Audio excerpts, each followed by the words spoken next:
Mbote bandeko balandi ya émission na biso mokolo ya lelo. Solo tozali ne sengo makasi ya kotalisa bino manaka na biso baindo kobalisa yango na manaka ya bapaya. Bongo mokolo mwa lelo na calendrier na biso nego africain tozali mokolo mwa konso yambo na sanza ya misato ebandeli ya bopemi ya yambo na mobuka moko na tuku misato na moko bongo na eleko ya mvula tete.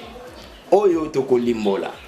Tozali bongo na premier jour ya troisième mois na début ya première semaine na l'an 131 na saison de pluie.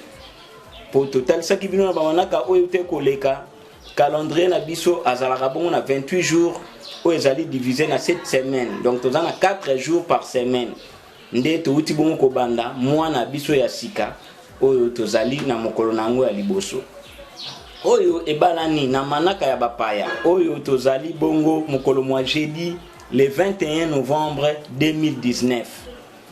Eloko toko simba na mokolo yango ezali journée internationale ya télévision. Journée internationale ya télévision. Nde toko mituna télévision rôle na yango epa na biso na Afrique awa. Poto yoki na baye oyo batsali betid milai ya télévision balobi télévision azali na rôle misato. Former, informer et divertir. Ce qui te lobi to zwa kana biso na République démocratique ya Congo. Télévision zape ko jouer rôle wana ya ko former batu, ya ko informer batu, pe ko divertir batu. Ngana kanisi surtout na événement ya TNT oyo to comme na plus de 200 chaînes ya télévision mingi zalika ko divertir batu. Or ko divertir mutu ko kota na temps ya distraction ayaka après musala. Ce que so sala ki musala na yo ne na moment na yo ya repos au 8 ans na yo libre tant so ko se divertir. Mais ndenge ni biso to sali no musala te.